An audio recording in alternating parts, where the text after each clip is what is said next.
طلاق کے مسائل بیان ہو رہے تھے۔ آج جو آیہ کریمہ کا حصہ میں نے پڑھا ہے اس کے ترجمہ سے پہلے تمہیداً کچھ باتیں عرض کروں۔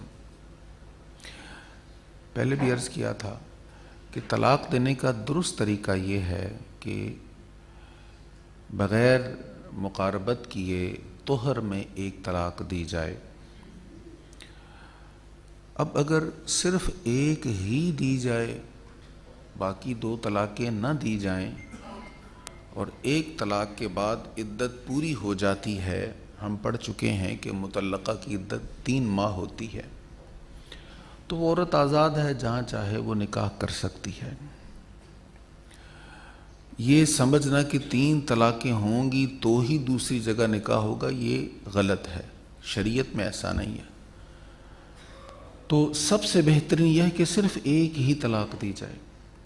اس کا فائدہ یہ ہوتا ہے کہ عدت ختم ہونے کے بعد عورت آزاد ہے، جہاں چاہے شادی کر سکتی ہے۔ فرض کریں اگر اس کی شادی کہیں نہیں ہوتی، وقت گزر گیا، کچھ عرصے بعد یا سالوں بعد خیال آیا دل میں، شوہر کے دل میں کہ میں اسی سے پھر شادی کر لوں، اس نے بھی چاہا کہ میں اسی سے شادی کر لوں، تو اب ان کی شادی ہو سکتی ہے، کیونکہ طلاقیں 3 نہیں تھیں، طلاق ایک ہی تھی، تو 1 یا 2 طلاق کے بعد ہو سکتی ہوتی ہے۔ تو طریقہ سب سے بہترین یہ ہے کہ بس ایک ہی طلاق دی جائے۔ لیکن اگر 3 دینی ہوں تو اس کا طریقہ یہ ہے کہ ایک طہر میں ایک طلاق دی، طہر ختم ہو گیا، پھر حیض کے ایام آئے، پھر اس کے بعد اگلا طہر شروع ہوا، پھر دوسری طلاق، پھر اس کے بعد حیض کے بعد جب تیسرا طہر شروع ہوگا تو پھر تیسری طلاق۔ اب 3 طلاقیں مکمل ہو گئی ہیں، اب 3 طلاقوں کے بعد عدت اس کی 3 ماہ ہوگی۔ اس طرح ٹوٹل جو ٹائم پیریڈ بنتا ہے وہ 5-6 مہینے بنتا ہے۔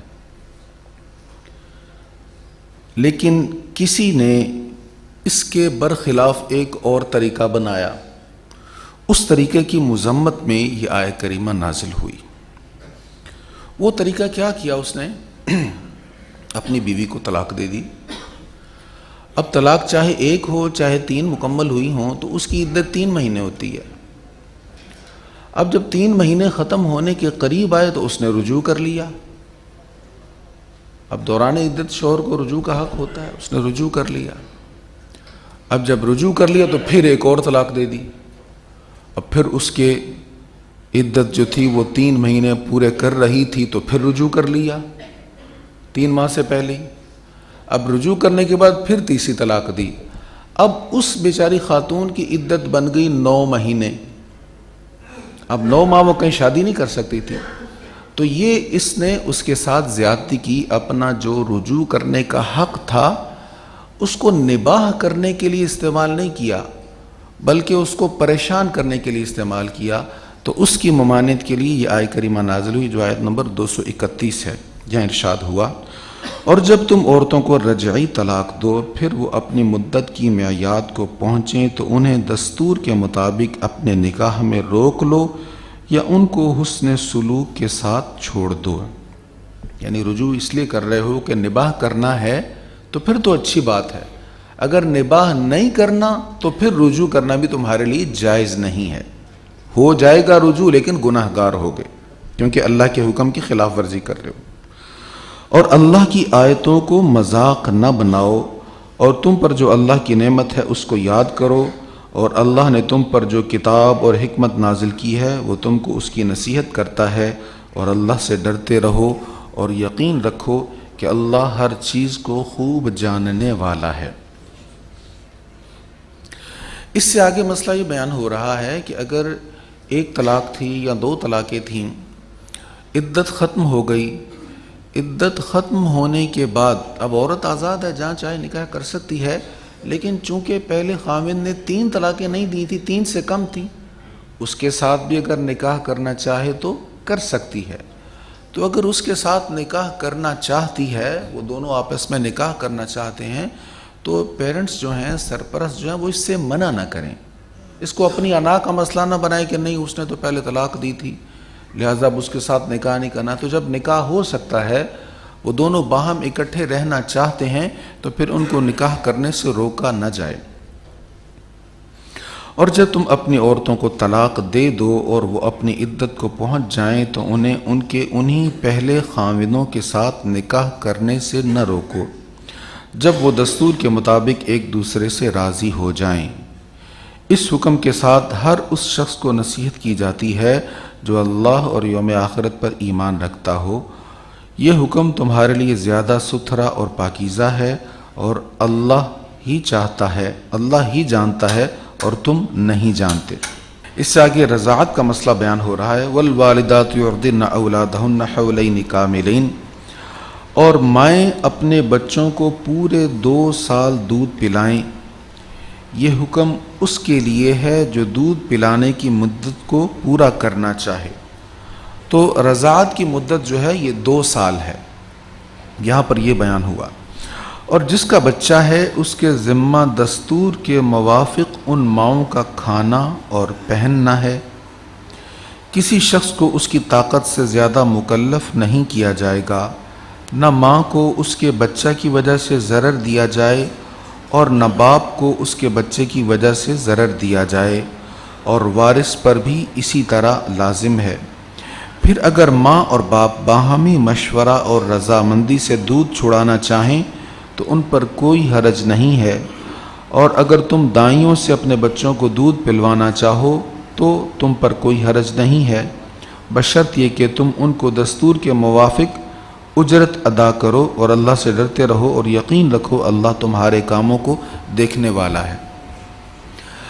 اب بچے کو ماں نے ہی دودھ پلانا ہوتا ہے، لیکن خدا نخواستہ اگر طلاق ہو گئی تو اس طرح کی اگر صورت بن رہی ہے کہ بچہ باپ کے پاس جا رہا ہے اور ماں اس بچے کو دودھ پلانا چاہتی ہے، اپنے پاس رکھنا چاہتی ہے، تو اس وجہ سے ماں کو تکلیف نہیں دینی چاہیے کہ زبردستی بچے کو اس سے دور رکھا جائے۔ اسی طرح یہاں پر یہ بھی کہا گیا کہ باپ کو بھی ضرر نہ دیا جائے۔ اگر خدا نخواستہ طلاق ہو گئی اور بچہ ماں کے پاس ہے تو باپ ملنا چاہتا ہے تو وہ اس کو ملنے نہ دے، تو اس کی بھی یہاں پر ممانعت کی گئی ہے۔ اچھا، طلاق ہو گئی، علیحدگی ہو گئی، جدائی ہے، اب یہ بچے کا باپ یہی ہے، بچے کی ذمہ داری باپ پر ہے۔ جب تک وہ دودھ پلا رہی ہے، دودھ پلانے کا بھی اس کو خرچہ دینا ہوگا۔ جو بیوی کا خرچ ہوتا ہے متعلقہ کا، جو بچے پال رہی ہے، جس کے پاس بچے ہیں، تو اس کی یہاں پر تاکید کی جا رہی ہے۔ اور یہاں پر یہ بھی اجازت دی جا رہی ہے اگر دونوں چاہیں کہ کسی اور خاتون کو مقرر کرنا ہے، اس سے بچے کو دودھ پلوانا ہے، تو اس میں بھی جائز ہے، کوئی حرج نہیں ہے۔ یہاں پر ایک مسئلہ میں ریپیٹ کر دوں کہ جب کوئی خاتون دودھ پلاتی ہے بچے کو تو وہ اس کی رضاعی ماں بن جاتی ہے۔ جس طرح سگی ماں کے ساتھ شادی نہیں ہو سکتی، رضاعی ماں کے ساتھ بھی شادی نہیں ہو سکتی۔ جس طرح سگی بہن کے ساتھ شادی نہیں ہو سکتی، رضاعی بہن کے ساتھ بھی شادی نہیں ہو سکتی۔ تو جو رشتے نسب سے حرام ہوتے ہیں وہ رشتے رضاعت سے بھی حرام ہو جاتے ہیں۔ ہمارے یہاں شہروں میں تو اب نہیں ہوتا، لیکن دیہاتوں میں اب بھی ہوتا ہے کہ بچہ پیدا ہوا تو خالہ نے بھی دودھ پلا دیا، نانی نے بھی دودھ پلا دیا۔ اب وہ خالہ تو اس کی رضاعی ماں بن گئی نا۔ اب خالہ کی بیٹی کے ساتھ اگرچہ شادی ہو سکتی ہے لیکن اب نہیں ہو سکتی، کیونکہ خالہ کی بیٹی اب اس کی رضاعی بہن بن گئی۔ پہلے وہ محض کزن تھی لیکن اب وہ اس کی رضاعی بہن بن گئی۔ اور تم میں سے جو لوگ وفات پا جائیں اور اپنی بیویاں چھوڑ جائیں تو وہ عورتیں اپنے آپ کو عقد ثانی سے 4 ماہ 10 دن روکے رکھیں، اور جب وہ اپنی عدت پوری کر لیں تو وہ دستور کے موافق جو کام اپنے لیے کریں، اس میں تم پر کوئی حرج نہیں ہے، اور تم جو کچھ کرتے ہو اللہ اس کی خوب خبر رکھنے والا ہے۔ اب یہاں پر بیوہ کی عدت بیان ہوئی، مطلقہ کی عدت پہلے آپ سن چکے ہیں، تو بیوہ کی عدت 4 ماہ 10 دن ہے، اور یہ 4 ماہ جو ہیں یہ چاند کے حساب سے ہوں گے، شمسی حساب سے نہیں ہوں گے۔ تو چاند کے حساب سے جو دن ہیں یہ تھوڑے بنتے ہیں، تو یہی یہاں پر معیار ہوگا۔ اچھا، قرآن کریم کی کچھ آیات ایسی ہیں جو ہم پڑھتے پہلے ہیں لیکن وہ نازل بعد میں ہوئی ہیں۔ اب یہ آیت جس میں یہ حکم ہوا کہ مطلقہ کی عدت 4 ماہ 10 دن ہے، یہ 234 ہے آیت نمبر۔ یہ بعد میں نازل ہوئی. اس سے آگے ایک اور آیت میں وضاحت کروں گا، وہ پہلے نازل ہوئی تھی. تو یہاں پر حکم کیا بیان ہوا کہ جب کوئی شخص فوت ہو جائے تو اس کی جو بیوہ ہے اس کی عدت 4 ماہ 10 دن ہے. یہ آیت بعد میں نازل ہوئی. اس سے آگے ایک اور حکم آئے گا، میں وضاحت کر دوں گا. اور تم پر اس میں کوئی حرج نہیں ہے کہ تم عدت والی عورتوں کو اشارہ کنایہ سے نکاح کا پیغام دو یا تم اپنے دلوں میں چھپاؤ. اللہ کو علم ہے کہ عدت کے بعد ان قریب تم ان عورتوں کا ذکر کرو گے، لیکن تم عدت سے پہلے ان سے کوئی خفیہ وعدہ نہ کرو، البتہ شریعت کے موافق ان سے بات کرو. جب تک عدت پوری نہ ہو جائے ان سے عقد نکاح کرنا، عزم کرنا یہ جائز نہیں ہے. اور یقین رکھو اللہ تمہارے دلوں کو جانتا ہے، سو اس سے ڈرتے رہو، اور یقین رکھو اللہ بہت بخشنے والا نہایت حلم والا ہے. یہاں مسئلہ یہ بیان ہوا، کسی عورت کی عدت چل رہی ہے تو دوران عدت اس کو نکاح کا پیغام نہیں دینا. اشارہ کیا جا سکتا ہے، اشارہ کنایہ، اور اشارے کنایے میں نکاح کی بات کرنا، رشتے کی بات کرنا یہ عام ہوتا ہے. تو اشارہ کیا جا سکتا ہے، لیکن نکاح کی بات پکی کرنا یا رشتہ طے کر لینا، منگنی کر لینا یہ جائز نہیں ہے دوران عدت. تم پر کوئی گناہ نہیں اگر تم عورتوں کو اس وقت طلاق دے دو جب تم نے ان کو ہاتھ نہ لگایا ہو یا تم نے ان کا مہر مقرر نہ کیا ہو. تم انہیں استعمال کے لیے کوئی چیز دے دو، خوشحال پر اس کے موافق ہے اور تنگ دست پر اس کے لائق. دستور کے مطابق انہیں فائدہ پہنچانا نیکی کرنے والوں پر ان کا حق ہے. اگر صرف نکاح ہوا ہو، صرف نکاح ہوا ہے، رخصتی نہیں ہوئی، تخلیہ نہیں ہوا، اور دولہا دلہن میں کوئی تنہائی نہیں ہوئی، خلوت نہیں ہوئی، جس کو خلوت صحیحہ شریعت میں کہتے ہیں، اگر خدا نخواستہ اب طلاق ہو جائے تو اب کوئی عدت نہیں ہے، اب اس عورت کی کوئی عدت نہیں ہے. یہاں پر مسئلہ یہ بیان ہو رہا ہے اسی نکاح کے بارے میں جہاں صرف نکاح ہوا تھا، خلوت نہیں ہوئی تھی. ہمارے یہاں آج کل خلوت بھی ہو جاتی ہے، رخصتی سے پہلے ہی خلوت ہو جاتی ہے، وہ گھومنے چلے جاتے ہیں، ادھر ادھر جاتے ہیں تو وہاں خلوت کا موقع مل جاتا ہے. تو اس کے لیے یہ مسئلہ نہیں، وہاں پر شادی والے ہی احکام چلیں گے. لیکن اگر صرف نکاح ہی ہوا ہے، کوئی ملاقات نہیں ہوئی، کوئی خلوت نہیں ہوئی، تو پھر اس کے لیے یہ ہے کہ اگر خدا نخواستہ طلاق ہو گئی تو اب عدت نہیں ہے، اس کی، اس دلہن کی عدت نہیں ہے. یہاں پر مسئلہ یہ بیان ہو رہا ہے کہ ایسی صورت میں 2 صورتیں ہیں، یا تو نکاح کے وقت حق مہر طے ہوا تھا یا حق مہر طے نہیں ہوا تھا. دیکھیں حق مہر ہے تو لازم، اگر نکاح کے وقت طے نہ بھی کیا جائے تب بھی نکاح ہو جاتا ہے، لیکن حق مہر ادا کرنا لازم ہوتا ہے. تو اگر حق مہر طے نہیں ہوا تھا اور اس طرح طلاق ہوگی محض نکاح کے بعد، تو شوہر کے ذمہ ہے کہ اپنی حیثیت کے مطابق اس کو کچھ نہ کچھ ضرور دے جس کے ساتھ نکاح ہوا تھا. لیکن اگر حق مہر طے ہوا تھا، اس کا مسئلہ اگلی آیت میں بیان ہو رہا ہے. اور اگر تم نے عورتوں کو ہاتھ لگانے سے پہلے انہیں طلاق دے دی، درآں حال یہ کہ تم ان کا مہر مقرر کر چکے تھے، تو تمہارے مقرر کیے ہوئے مہر کا نصف ادا کرنا واجب ہے. البتہ عورتیں اگر کچھ چھوڑ دیں یا جس کے ہاتھ میں نکاح کی گرا ہے وہ کچھ زیادہ دے دے تو درست ہے، اور تمہارا زیادہ ادا کرنا تقوی کے زیادہ قریب ہے. اور تم ایک دوسرے کے ساتھ نیکی کرنے کو فراموش نہ کرو، بے شک اللہ تمہارے کیے ہوئے کاموں کو دیکھنے والا ہے. تو اگر مہر مقرر ہو گیا تھا، صرف نکاح ہوا تھا تو طلاق ہو گئی، تو شوہر پر واجب ہے آدھا مہر ادا کرے، آدھا حق مہر وہ ضرور ادا کرے گا، واجب ہے. پھر فرمائے جس کے ہاتھ میں نکاح کی گرا ہے وہ اور ادا کرنا چاہے تو زیادہ بہتر. نکاح کی گرا کس کے ہاتھ میں ہے؟ شوہر کے ہاتھ میں، تو نصف ادا کرنا تو واجب ہے. اگر زیادہ ادا کرے تو یہ تقوی کے قریب ہے. یہاں عورت کو بھی اجازت ہے، وہ چاہے تو نصف میں سے بھی چھوڑ دے، کچھ بھی نہ قبول کرے تو اس کو اس بات کا اختیار ہے. اس سے آگے اللہ تعالیٰ نماز کے متعلق ارشاد فرما رہا ہے، حافظوا علی الصلوات والصلاة الوسطی وقوموا للہ قانتین. تمام نمازوں کی پابندی کرو، خصوصاً درمیانی نماز کی، اور اللہ کے سامنے ادب سے قیام کرو. نبی کریم صلی اللہ تعالیٰ علیہ وآلہ وسلم نے فرمایا قیامت کے دن سب سے پہلے سوال نماز کا ہوگا. قیامت کے دن سب سے پہلے. اچھا یہ مطلقاً نہیں ہم کہہ سکتے کہ سب سے پہلا سوال نماز کا ہے. یہ کہیں گے کہ قیامت کے دن سب سے پہلا سوال نماز کا ہے. مطلقاً اگر ہم کہیں نا سب سے پہلا سوال مرنے کے بعد نماز کا, یہ غلط ہوگا. مرنے کے بعد قبر میں 3 سوالات ہیں جو آئیڈیالوجی کے بارے میں ہے. نظریہ کیا ہے, عقیدہ کیا ہے, تمہارا رب کون ہے, تمہارا دین کون ہے. نبی رحمت علیہ السلام کی زیارت ہوگی, پوچھا جائے گا ان کے بارے میں کیا عقیدہ تھا, ما کنت تقول, ان کے بارے میں کیا کہا کرتا تھا. تو عقیدہ کے بارے میں سوال پہلے ہوں گے قبر میں. عمل کا سوال قیامت کے دن ہوگا. تو عقیدہ کا معاملہ اگر خراب ہوا نا تو عمل کا معاملہ کیسا بھی ہوا وہ اس کا فائدہ نہیں ہوگا. یہ ذہن میں رکھیں. اللہ تعالی ہمیں درست عقائد نصیب فرمائے, اعمال بھی درست کرنے نصیب فرمائے. اب قیامت کا جو مرحلہ ہے یہ بھی بڑا سخت مرحلہ ہے, معمولی نہیں ہے. قیامت کا دن وہ دن ہے کہ بڑے بڑے لرزتے ہیں, ڈرتے ہیں اللہ کی بارگاہ میں حاضر ہونے سے. بلکہ ابتدائی وقت ایسا ہوگا جس میں انبیاء بھی ڈر رہے ہوں گے. اللہ اکبر, انبیاء کرام. بعد میں پھر ماحول بدلے گا تو پھر انبیاء کے دلوں سے خوف نکل جائے گا, پھر اولیاء بھی اطمینان میں آ جائیں گے, صالحین اطمینان میں آ جائیں گے. تو قیامت کے دن حضور علیہ السلام نے فرمایا سب سے پہلا سوال نماز کا ہوگا. اس سوال کا صحیح جواب ہو گیا تو باقی جو حساب ہے نا وہ بڑا آسان ہو جائے گا. اور یہ سوال اگر خراب ہو گیا, اس کا حساب اگر نہ دیا گیا تو باقی سارے مسئلے بھی خراب ہو جائیں گے.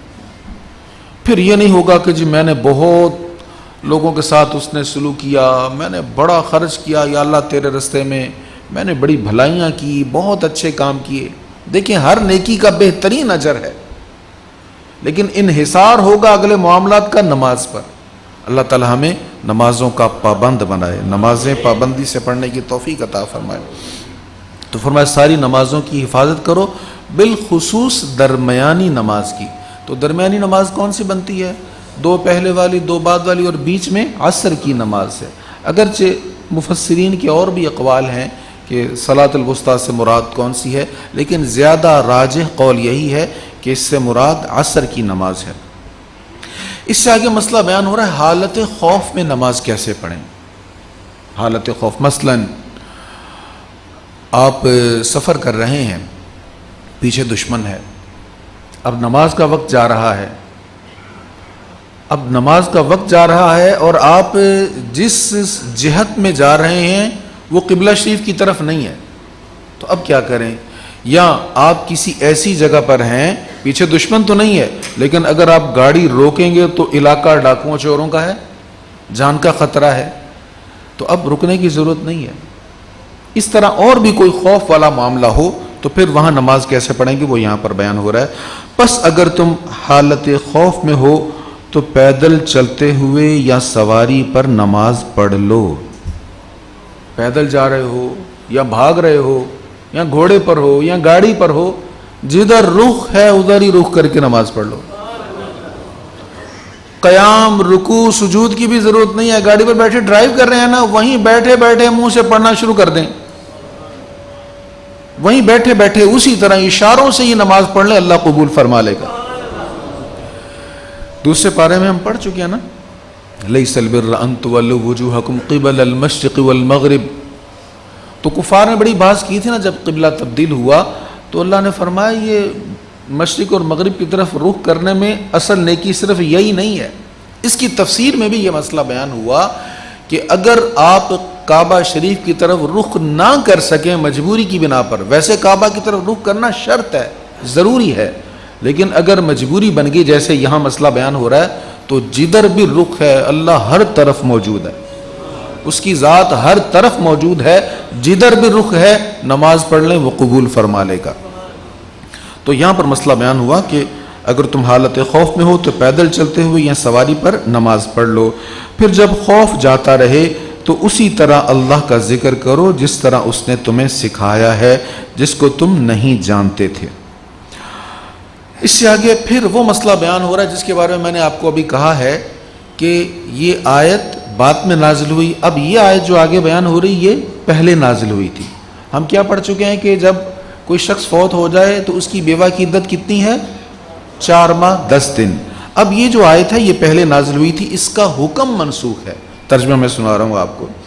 اور تم میں سے جو لوگ مر جائیں اور اپنی بیویاں چھوڑ جائیں، وہ اپنی بیویوں کے لیے وصیت کر جائیں کہ انہیں 1 سال تک خرچ دیا جائے اور گھر سے نکالا نہ جائے، پھر اگر وہ خود نکل جائیں تو تم پر ان کے اس کام کا کوئی گناہ نہیں ہے جو انہوں نے دستور کے مطابق کیا ہے، اور اللہ بہت غالب بڑی حکمت والا ہے۔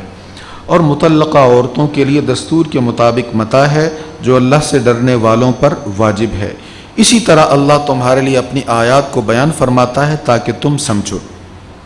اب یہ آیت نمبر 240 ہے، یہ پہلے حکم نازل ہوا تھا کہ جب کوئی شخص فوت ہو تو وہ وصیت کر کے جائے، بھئی 1 سال تک میری بیوی کو یہیں پر رہنے دیا جائے، میرے مال میں اس کو نان و نفقہ دیا جائے اور یہ میرے گھر میں ہی رہے گی۔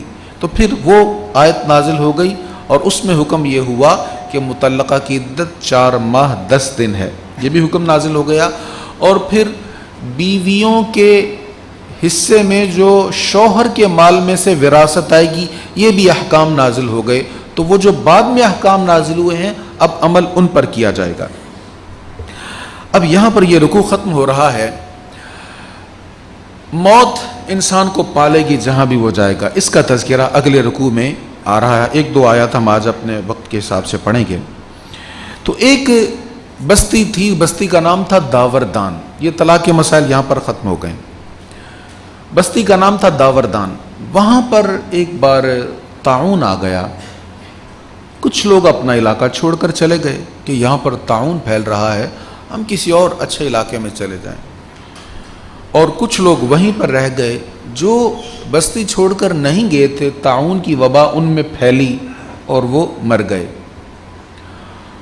ان میں سے چند ہی لوگ بچے، اور جو لوگ بستی چھوڑ کر چلے گئے تھے وہ بچ گئے کیونکہ اس علاقے میں وبا نہیں تھی۔ یہ واپس آ گئے جب وبا ختم ہو گئی، تو اب جو ادھر رہ گئے تھے، جو نہیں مرے تھے، یہ کہنے لگے یار یہ تو بہت اچھے رہ گئے ہیں جو علاقہ چھوڑ کر چلے گئے، ہمیں بھی علاقہ چھوڑ کر جانا چاہیے تھا تاکہ ہم بچ جاتے، ہم یہاں پہ ہمارے جو دوسرے ساتھی مرے ہیں وہ بھی اگر علاقہ چھوڑ جاتے تو نہ مرتے۔ اتفاق ایسا، خدا کا کرنا ایسا ہوا کہ اگلے سال پھر اس علاقہ میں طاعون آ گیا۔ اب یہ سارے لوگ وہاں سے نکل پڑے۔ اب جب سارے لوگ چلے، ایک وادی سے گزر رہے تھے، اللہ نے فرشتوں کو بھیجا، ایک فرشتہ اوپر ہے ایک نیچے ہے، اور ان پر موت طاری ہو گئی، سارے لوگ مر گئے، سب مر گئے۔ یہ یہاں پر بیان ہو رہا ہے، کیا آپ نے ان لوگوں کو نہیں دیکھا جو ہزاروں کی تعداد میں موت کے خوف سے اپنے گھروں سے نکلے، سو اللہ نے ان سے فرمایا مر جاؤ، پھر اللہ نے ان کو زندہ کر دیا۔ بے شک اللہ لوگوں پر فضل کرنے والا ہے، لیکن اکثر لوگ شکر ادا نہیں کرتے۔ تو اللہ تعالیٰ نے پھر انہیں زندہ بھی فرما دیا۔ اب یہاں پہ کیا سمجھایا گیا کہ تم موت سے بھاگ کر کہیں جا نہیں سکتے، موت نے اپنے وقت پر آ ہی جانا ہے۔ اس لیے حضور صلی اللہ تعالیٰ علیہ وآلہ وسلم نے فرمایا کسی علاقہ میں اگر کوئی وبا پھیل جائے، وائرل ہو جائے، تو وہاں تم نہ جاؤ، لیکن اگر تمہارے علاقہ میں وبا پھیل گئی ہے تو یہاں سے نہ بھاگو۔ یہ کس لیے ہے؟ نہ جاؤ اس لیے کہا گیا کہ احتیاطی تدابیر کرنی چاہیے، وہاں اس علاقے میں جہاں وبا پھیلی وہاں نہ جاؤ، یہ اس لیے حضور نے فرمایا کہ احتیاط کرنی چاہیے بیماری سے بچنے کے لیے۔ لیکن جب آپ کے اپنے علاقے میں خدا نخواستہ وبا پھیل گئی، اب یہاں سے بھاگ کر کہیں نہ جاؤ، یہ کیوں کہا؟ اس لیے کہ وبا پر یقین نہ رکھو، اللہ کی تقدیر پر یقین رکھو۔ اللہ چاہے گا تو تمہارے پاس وبا ہوگی اور تم محفوظ رہو گے، اور اگر اللہ نے نہ چاہا تو تم جتنی بھی احتیاط کر لو تمہیں وبا چھوئے گی۔ آپ نے گزشتہ سالوں میں دیکھا جو ڈاکٹرز حضرات تھے بہت زیادہ احتیاط کرنے والے اور وائرس کو بہت زیادہ سمجھنے والے، ان کی شرح مواد بھی بہت زیادہ ہے۔ اس کا مطلب یہ نہیں کہ احتیاط نہیں کرنی چاہیے، کرنی چاہیے، لیکن اللہ کی تقدیر پر نظر رکھنی چاہیے۔ وہ اگر نہیں چاہے گا تو نہیں بچیں گے، وہ اگر چاہے گا تو بچ جائیں گے۔ اے مسلمانوں تم اللہ کی راہ میں جہاد کرو اور یقین رکھو کہ اللہ بہت سننے والا بہت جاننے والا ہے۔ وہ کون ہے جو اللہ کو قرض حسن دے تو اللہ اس کو بڑھا کر اس کے لیے کئی گنا کر دے، اور اللہ ہی تنگی اور کشادگی فرماتا ہے، اور اسی کی طرف تم سب لوٹائے جاؤ گے۔ تو جہاد کا ذکر ہوا تو جہاد پر ظاہر خرچ بھی ہوگا، تو فرمایا جو اللہ کو قرض حسن دے گا اللہ اس کو اور بڑھا کر دے گا۔ تو قرض حسن سے مراد کیا ہے؟ مفسرین فرماتے ہیں اس سے مراد یہ ہے کہ دین کی سر بلندی کے لیے کسی بھی کام پر خرچ کرنا یہ قرض حسن ہے۔ حضور صلی اللہ تعالیٰ علیہ وآلہ وسلم فرماتے ہیں کہ اللہ تعالیٰ ارشاد فرماتا ہے، اے ابن آدم اپنے خزانے کو میرے پاس امانت رکھ، نہ جلے گا نہ ڈوبے گا نہ چوری ہوگا، اور تمہاری ضرورت کے وقت میں تم کو عطا کروں گا۔ اب اللہ کے پاس امانت رکھنا کیا ہے؟ اللہ کے راستے میں خرچ کرنا۔ اللہ ہمیں عمل صالح نصیب فرمائے۔ وآخر دعوانا الحمد للہ رب العالمین۔